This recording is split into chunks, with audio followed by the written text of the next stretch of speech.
Assalamualaikum warahmatullahi wabarakatuh. Masya Allah, jumpa lagi kita sahabat Quran dalam sesi IBN yang khusus membahas sejarah.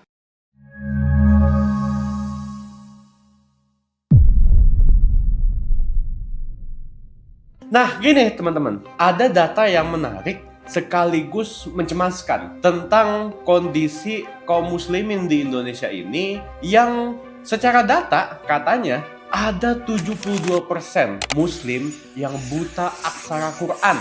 Bayangin loh, kita negeri muslim terbesar dan yang nggak bisa baca Quran di tengah mayoritas kaum muslimin begitu banyak di sekeliling kita, itu sampai 72%, lebih dari setengah persen. Jadi kalau ada 200-an juta rakyat Indonesia yang muslim, 100 jutanya nggak bisa baca Quran.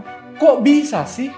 Nah, sahabat IBN yang dimuliakan Allah, tentu kita sangat penasaran tentang realita hari ini yang tidak begitu menggembirakan, di mana ada 72% muslim yang nggak bisa baca Quran di Indonesia ini. Walaupun mereka menganut agama Islam, tapi ternyata dari angka yang disebutkan tadi bisa terlihat bahwa pendidikan Islam tidak merata didapatkan oleh kaum muslimin. Kita tahu padahal dulu kita waktu kecil ya ngaji Iqra, yang kita kira semua anak kecil itu juga nggak pada ngaji ke TPA tuh, pada belajar Al-Quran. Ternyata nggak semuanya seperti itu. Buktinya 72% muslim yang didata tadi nggak bisa baca aksara Quran, mereka itu orang-orang gede. Nah, sahabat IBN yang dimuliakan Allah, kalau kita melihat sejarahnya, sebenarnya ada satu hal yang sangat menarik. Ketika kita melihat di data sensus yang dibuat Belanda ketika dia masih menjajah kita 15 tahun sebelum Indonesia merdeka. Jadi ini ada survei tahun 1930 yang menyebutkan tingkat melek huruf di Indonesia yang dijajah Belanda pada tahun itu mencapai angka 6,4%. Bayangin loh, yang bisa baca menurut sensus Belanda itu hanya 6,4%. Berarti 93,6% orang Indonesia tempo dulu waktu dijajah Belanda itu nggak bisa baca. Eits, tunggu dulu. Kita harus melihat daripada apa yang dibalik sensus tersebut. Karena begini, sensus itu kan dijalankan oleh orang Belanda, dan orang Belanda mengukur ukuran melek hurufnya itu berdasarkan pemahaman rakyat pribumi yang bisa menguasai huruf Latin. Dan kita tahu bahwa huruf Latin yang sekarang sudah biasa kita pakai itu penjajah yang bawa.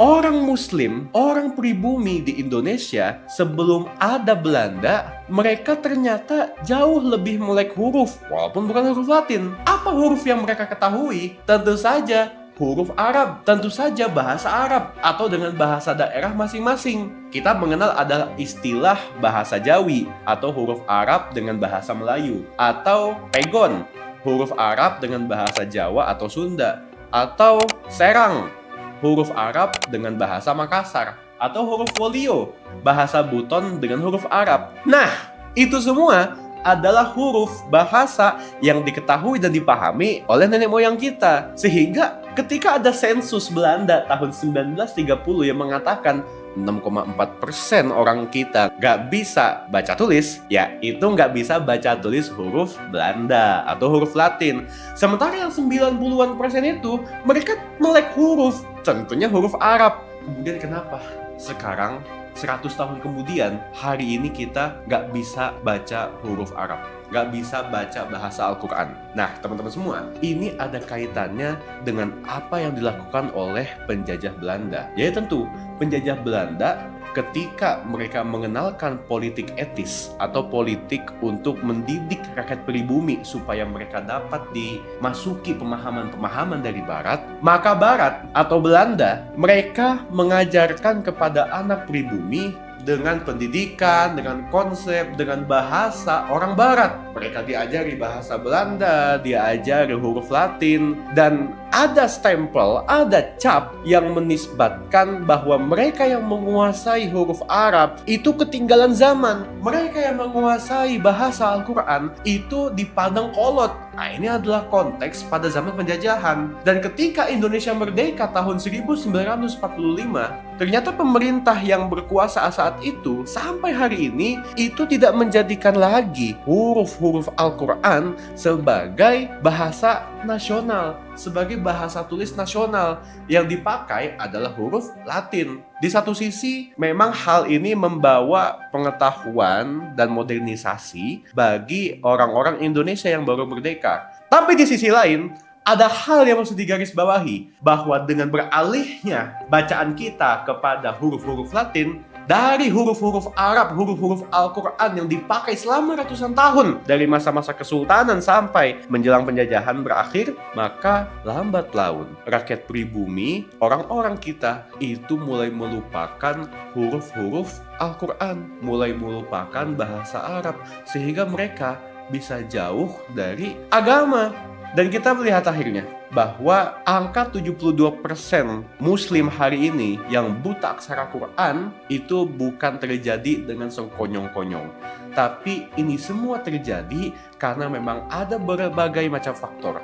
Salah satu faktor terbesarnya adalah ketika penjajah menghapus penggunaan huruf-huruf Arab, huruf-huruf Al-Quran, dan mengenalkan kepada huruf Latin. Walaupun bahasa yang dipakai adalah bahasa daerah, entah itu Melayu, Jawa, Sunda, Bugis, tapi dengan menggunakan huruf Arab, maka huruf-huruf Jawi atau Pegon itu secara tidak langsung akan membantu atau akan menjadi jembatan bagi yang membacanya untuk bisa lebih dalam memaknai Al-Quran yang ditulis dengan bahasa Arab. Jadi hukum menggunakan Latin apa sih? Haram. Tidak haram, tetap mubah, tetap boleh. Tapi yang mubah bukan berarti menjadi wajib. Kita belajar baca tulis huruf Latin, boleh, nggak apa-apa. Tapi jangan lupakan huruf Arab. Kita boleh pintar di masalah keduniaan, tapi yang fardu ain, yang paling wajib dan paling perlu adalah belajar huruf-huruf Al-Quran. Karena itulah yang menjamin keselamatan kita di dunia dan tentunya di akhirat. Jadi begitu, sahabat IBN yang dimuliakan Allah. Semoga dari pemaparan ini kita bisa paham nih, bagaimana realitas sekarang yang menyedihkan dan tentu mesti kita ubah. Kalau misalkan masih penasaran nih dengan konten-konten sejarah berikutnya, jangan lupa like, share, dan subscribe, dan juga komen di bawah ini kalau ada pertanyaan. Saya Niko Pandawa, Assalamualaikum warahmatullahi wabarakatuh.